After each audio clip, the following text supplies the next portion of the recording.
الرحیم الحمد للہ رب العالمین والصلاة والسلام علی سید المرسلین وعلی آلہ واصحابہ اجمعین اما بعد۔ معزز شرکاء، ہمارا عربی گرامر کورس کا آج تیسرا لیکچر ہے۔ پہلے لیکچر کے اندر ہم نے عربی گرامر کورس کا تعارف اور اس کے مقاصد سے بات کی تھی۔ دوسرے لیکچر کے اندر ہم نے علم صرف کے حوالے سے بات کا آغاز کیا تھا، جس میں ہم نے لفظ مستعمل مفرد کی اقسام پر تفصیلی اور سیر حاصل بات کی۔ ہمارا آج کا سبق انتہائی اہم ہے، جس میں ہم دو بنیادی نکات کو پیش نظر رکھیں گے۔ ان میں سے ایک ہے میزان، دوسرا ہے شش اقسام۔ یاد رکھیں کہ عربی عبارت کے اندر مفردات کو لے کر جب ہم نے ان کی پہچان کرنی ہو تو اس میں میزان کا بہت عمل دخل ہے، اور اس کا علم لغت کے ساتھ بھی بڑا گہرا تعلق ہے۔ لہذا میزان، اس کی تعریف کو جاننا اور وزن نکالنے کا طریقہ کار جاننا یہ بہت ضروری ہے، اور اسی سے ہمیں آگے جا کے ہم ہفت اقسام پڑھیں گے، اسی کی پہچان ہوگی۔ اور دوسری چیز ہے شش اقسام۔ شش اقسام جو ہیں ان کو جاننا بھی انتہائی ضروری ہے علم صرف کے اندر، کہ کون سا کلمہ ثلاثی مجرد ہے، کون سا رباعی مجرد ہے، کون سا خماسی مجرد ہے، کون سا ثلاثی مزید فی، رباعی مزید فی یا خماسی مزید فی ہے۔ سب سے پہلے ہم آج کے لیکچر میں میزان سے بات کرتے ہیں کہ میزان کیا ہے۔ عربی کلام کے اندر علماء صرف نے 3 حروف کو میزان قرار دیا ہے، اور وہ ہیں فا، عین اور لام۔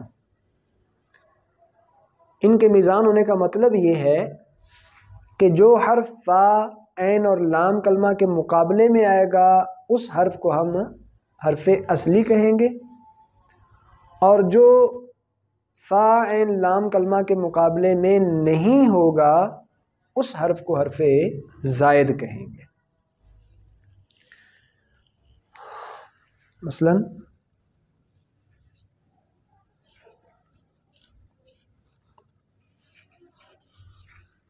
فعل۔ ہم دارابا کے بارے میں جاننا چاہیں کہ اس کے تمام حروف اصلی ہیں یا نہیں، تو دیکھیں ضاد فا کے مقابلے میں، را عین کے مقابلے میں، اور با لام کے مقابلے میں، تو ہم کہہ سکتے ہیں کہ دارابا کے تمام حروف اصلی ہیں، کیونکہ یہ تینوں فا، عین، لام جو کہ میزان ہے اس کے مقابلے میں آ رہے ہیں۔ اور اگر کوئی حرف فا، عین، لام کے مقابلے میں نہ ہو تو اسے کہتے ہیں زائد۔ جیسے ہمارے سامنے ایک مثال ہے اکرما۔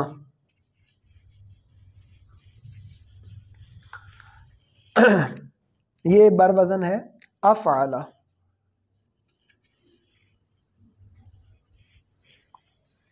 اب اس میں کاف فا کے مقابلے میں ہے، را عین کے مقابلے میں، اور میم لام کے مقابلے میں، لیکن یہ حمزہ فا، عین، لام میں سے کسی کے مقابلے میں یہ حمزہ نہیں آ رہا، لہذا یہ کیا ہوگا؟ زائد ہوگا۔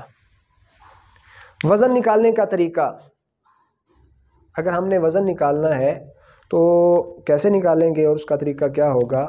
تو ہم کیا کریں گے؟ وزن نکالتے وقت ہم دیکھیں گے اصلی حروف کے مقابلے میں فا، عین، لام کو لائیں گے، اور جب اصلی حروف کے مقابلے میں فا، عین، لام کو لائیں گے تو جو زائد ہوگا وہ وزن میں خود بخود ہی نہیں آئے گا۔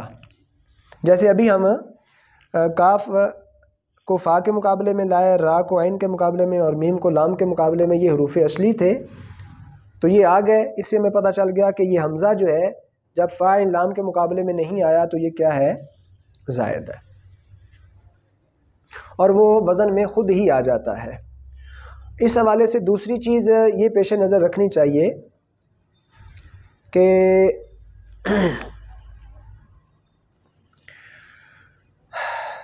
کسی کلمہ کے اندر جو زائد حرف آئے گا وزن میں بھی وہ خود ہی آ جائے گا۔ اب ادھر اکرمہ میں حمزہ زائد آیا تو وزن جو تھا اس میں بھی حمزہ آ گیا، اکرمہ بر وزن افعل۔ اسی میں دوسری بات وزن میں یہ یاد رکھنی ہے کہ جب عین یا لام کلمہ کا تکرار ہو رہا ہو، کسی بھی کلمے کے اندر عین یا لام کلمہ کا تکرار ہو رہا ہو، تو وہاں ہم اس حرف مشدد کو وزن میں نہیں لائیں گے، بلکہ کیا کریں گے، ہم عین اور لام کلمہ کو مشدد لائیں گے۔ اس کی مثال دیکھیں،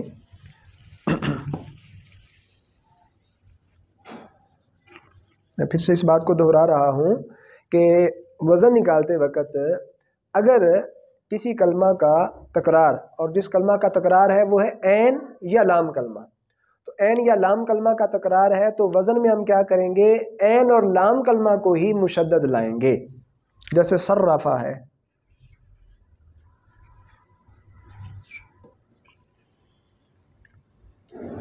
تو وزن میں ہم کیا کریں گے، صرفہ بر وزن فعلا، ادھر عین کلمہ کا تکرار تھا، وزن میں بھی ہم عین کلمہ کا تکرار کریں گے۔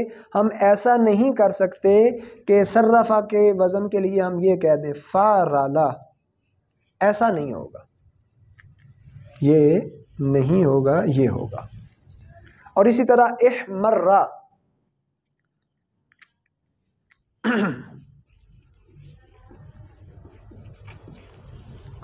اگر ہم اس کا وزن نکالتے ہیں تو وزن میں ہم کیا کریں گے، افعلا لائیں گے، یعنی لام کا تکرار،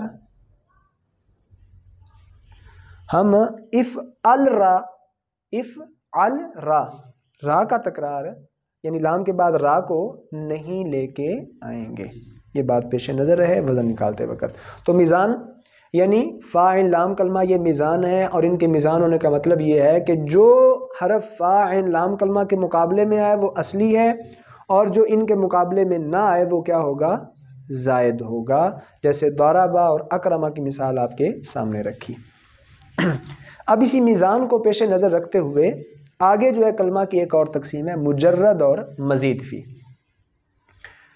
مجرد اس کلمہ کو کہتے ہیں کہ جس کے تمام حروف اصلی ہوں، اس میں کوئی حرف زائد نہ ہو، جیسے ضربا۔ اور مزید فی اس کلمہ کو کہتے ہیں جس میں اصلی حروف کے ساتھ ساتھ زائد حرف بھی موجود ہو، جیسے اکرما۔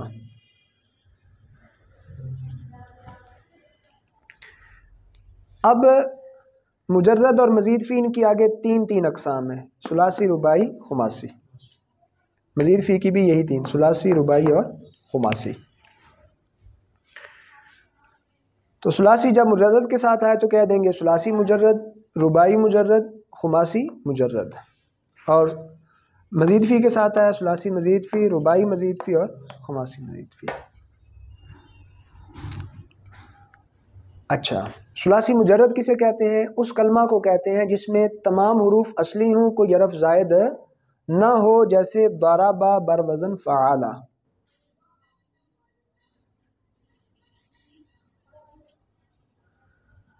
اس میں دیکھ سکتے ہیں ضاد فا کے مقابلے میں، را عین اور با لام کے مقابلے میں تمام حروف اصلی ہیں، کوئی زائد نہیں، لہذا یہ کیا ہوگا، مجرد۔ اور چونکہ حروف تین ہیں، ثلاثی میں یہ قید بھی ہوگی، تین حروف ہوں، تینوں اصلی ہوں، تو وہ کیا ہوگا، ثلاثی مجرد۔ اور اگر کوئی حرف زائد بھی ہو تو اسے کیا کہیں گے، مزید فی۔ تین حروف اصلی کے ساتھ کوئی ایک حرف زائد بھی ہو یا ایک سے زیادہ زائد ہو، تین اصلی ہوں، تو وہ کیا ہوگا، ثلاثی مزید فی، جیسے اکرما، جیسے اکرما۔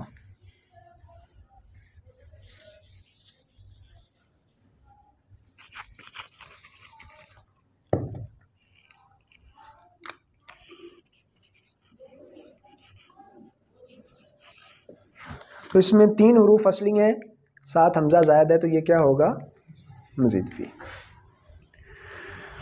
رباعی، رباعی مجرد اور رباعی مزید فی کسے کہتے ہیں؟ رباعی اسے کہتے ہیں کہ جس میں چار حروف ہوں، چار حروف ہوں، وہ چار حروف کون کون سے ہوں گے، فا، عین اور دو لام، فا عین اور دو لام، ایسا کلمہ کیا کہلائے گا؟ رباعی۔ اب اس میں ہم یہ دیکھیں گے کہ اگر وہ چاروں حروف اصلی ہوں، کوئی زائد نہ ہو، تو اسے کہیں گے رباعی مجرد۔ فا عین اور دو لام چاروں اصلی تو کیا ہوگا؟ جیسے دحرجہ بر وزن فعللا، دال فا کے مقابلے میں، ہا عین کے مقابلے میں را لام اول اور جیم لام ثانی، تو یہ ہے رباعی مجرد۔ اور اگر چار حروف اصلی ہوں اور ان کے ساتھ کوئی زائد حرف بھی آ جائے تو اسے رباعی مزید فی کہیں گے، جیسے تدحرجہ بر وزن تفعللا۔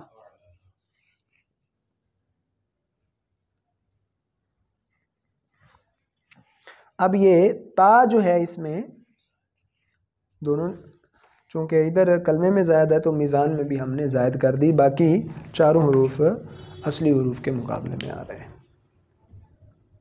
اچھا، یہاں ایک بات یہ ذہن نشین رکھ لی جائے کہ پیچھے ہم نے کلمہ کی جو 3 قسمیں پڑھی تھیں، اسم، فعل اور حرف، گزشتہ لیکچر میں ان میں سے جو فعل ہے وہ ثلاثی مجرد ہوتا ہے، رباعی مجرد، ثلاثی مزید فی اور رباعی مزید فی۔ فعل خماسی نہیں ہوتا۔ فعل 6 اقسام کے اندر فعل کا تعلق صرف ثلاثی رباعی کے ساتھ ہے، مجرد اور مزید فی کے ساتھ، خماسی کے ساتھ نہیں۔ خماسی صرف اسم ہوتا ہے۔ اور خماسی کی تعریف کیا ہے؟ خماسی وہ کلمہ ہوتا ہے جس میں 5 حروف ہوں اور ان کی ترتیب کیا ہوگی؟ فا عین اور 3 لام، فا عین اور 3 لام، تو ایسے کلمے کو کہیں گے خماسی۔ اب دیکھیں گے اگر اس کے 5 حروف اصلی ہوں تو وہ خماسی مجرد کہلائے گا، اور اگر 5 حروف اصلیہ کے ساتھ ساتھ کوئی حرف زائد بھی آ جائے تو اسے خماسی مزید فی کہیں گے۔ مجرد کی مثال جیسے جہ مارشن،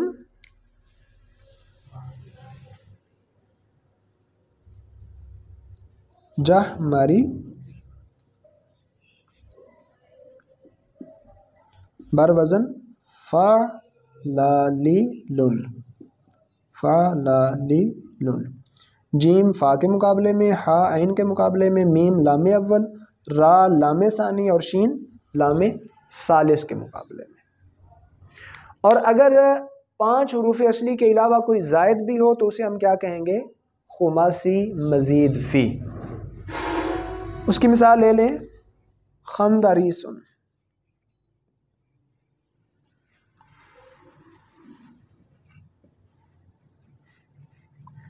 بر وزن فعلا،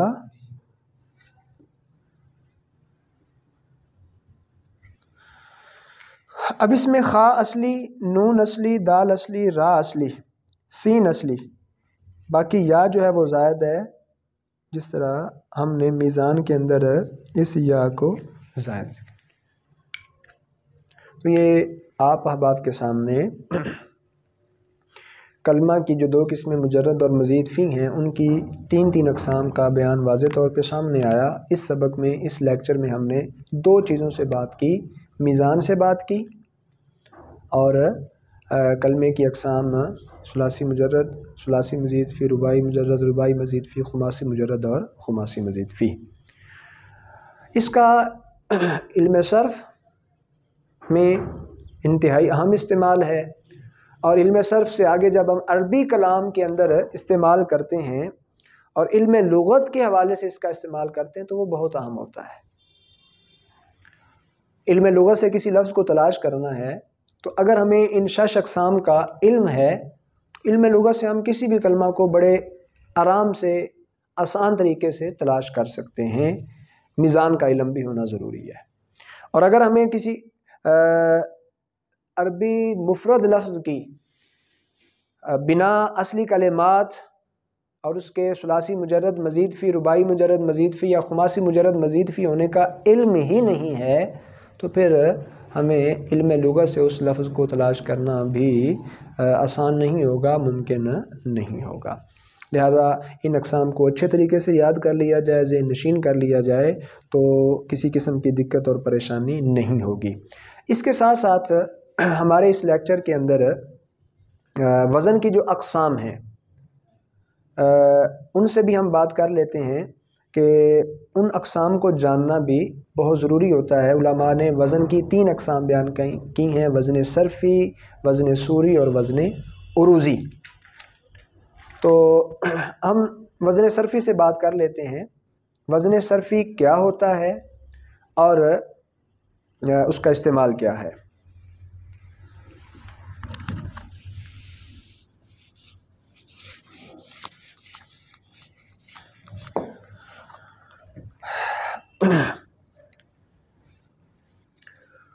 وزن صرفی کی تعریف یہ کی گئی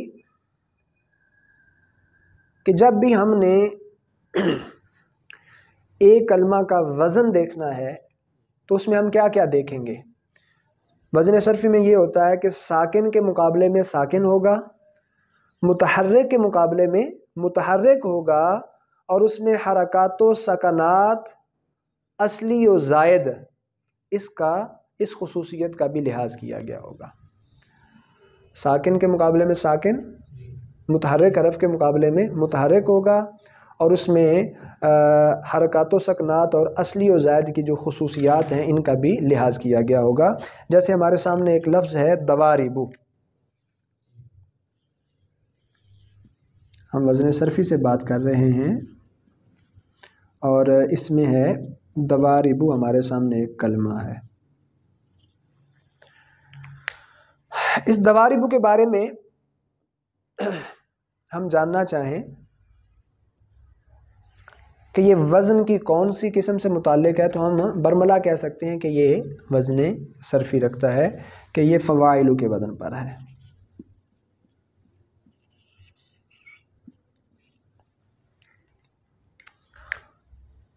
کیسے؟ جیسے ہم نے تعریف میں کہا ساکن کے مقابلے میں ساکن، یہ الف ساکن کے مقابلے میں، متحرک کے مقابلے میں متحرک، ضاد واو را با متحرک، فا واو عین لام متحرک، تو یہ متحرک کے مقابلے میں آ گیا۔ تو ساکن کے مقابلے میں ساکن، متحرک کے مقابلے میں متحرک ہے۔ ساتھ کس چیز کا لحاظ کیا گیا ہے؟ حرکات و سکنات، وہ ہو گئی، ان کا لحاظ ہو گیا کہ جو حرکت فتح کی حرکت ادھر ہی فتح کی، یہ بھی فتح، یہ بھی فتح، یہ کسرہ ہے، یہ کسرہ، اور ادھر ضمہ۔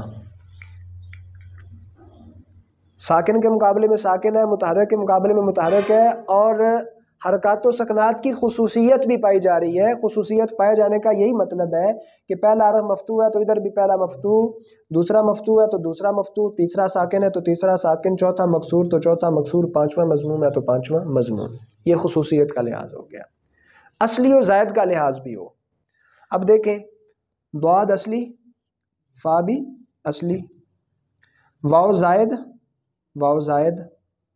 الف زائد، را اصلی، عین اصلی، با اصلی، لام اصلی۔ تو اس میں اصلی و زائد کا بھی لحاظ کیا گیا ہے۔ تو ایسا وزن جس میں ساکن کے مقابلے میں ساکن، متحرک کے مقابلے میں متحرک ہو، حرکات و سکنات کی خصوصیت کا بھی لحاظ ہو، اصلی و زائد کا بھی لحاظ ہو، تو یہ کیا ہوگا؟ وزن صرفی ہوگا۔ دیکھیں اس میں ضاد را با اصلی ہیں، ادھر فا عین لام اصلی، باقی واو الف زائد ہے۔ باقی اس کی دوسری اور تیسری قسم ہے وزن سوری اور وزن عروضی۔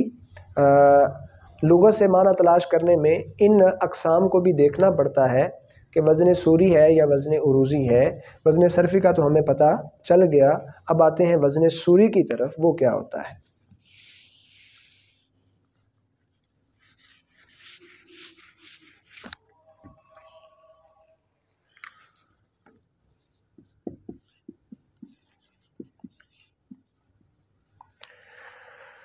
وزن سوری کی تعریف یہ فرمائی گئی کہ ساکن کے مقابلے میں ساکن ہوگا، متحرک کے مقابلے میں متحرک ہوگا، حرکات و سکنات کی خصوصیت کا لحاظ ہوگا لیکن اصلی و زائد کا لحاظ نہیں ہوگا، ایک چیز کم ہو گئی۔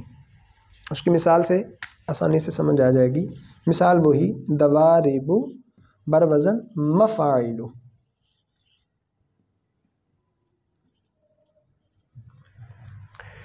تو وزن سوری میں دیکھیں، وزن ہمیں ایک جیسا لگ رہا ہے،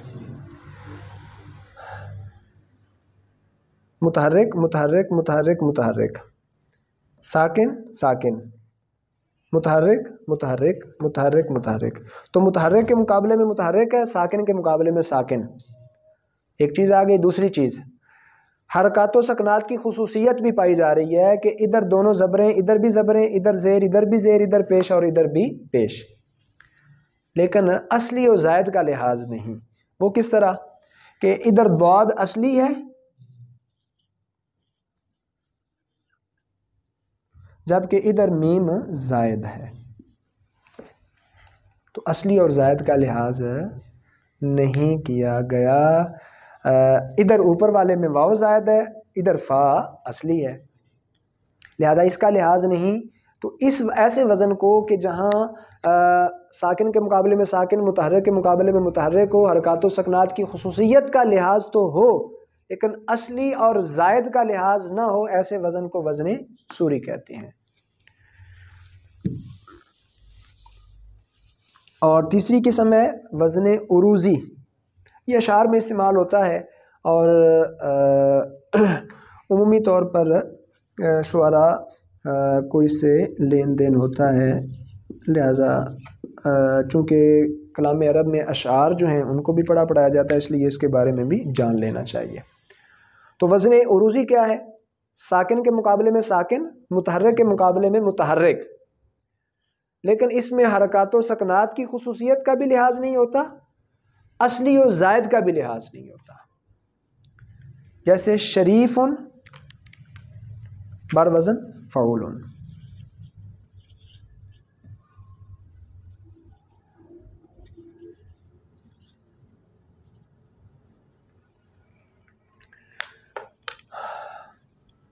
یہ لحاظ ہوگا کہ ساکن کے مقابلے میں ساکن، متحرک کے مقابلے میں متحرک، دونوں متحرک، دونوں متحرک، دونوں ساکن، دونوں متحرک، باقی متحرک ہے، اس کا لحاظ یہ ہے۔ لیکن باقی دو چیزیں، حرکات و سکنات کی خصوصیت کہ ادھر فتح ہے، ادھر تو فتح ہے، لیکن ادھر کسرہ ہے، ادھر ضمہ ہے، تو حرکات و سکنات کی خصوصیت کا لحاظ ختم ہو گیا۔ اور ایک اور چیز تھی اصلی و زائد کا لحاظ، وہ بھی نہیں، اصلی و زائد کا لحاظ بھی نہیں، بعض جگہ ہو بھی جاتا ہے اتفاقاً لیکن ضروری نہیں۔ یہاں ہو گیا شین فا کے مقابلے میں را، عین کے مقابلے میں یا، واو زائد ہے، فا اور لام، لیکن یا اور واو، ادھر یا ہے اور ادھر واو، وہ ایک جیسے ہوں یہ ضروری نہیں۔ جبکہ ایک اور مثال کے ذریعے آپ دیکھ سکتے ہیں کہ وہاں یہ جو اصلی و زائد والی خصوصیت ہے اس کا لحاظ بھی ختم ہو جاتا ہے، جیسے یا دائمی، یہ مستفعل کے وزن پر ہے، یا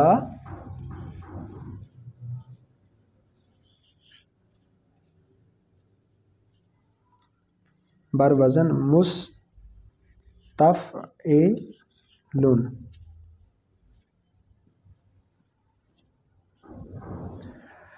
حروف گن لیں، یا 1 2 3 4 5 6 7، 1 2 3 4 5 6 7۔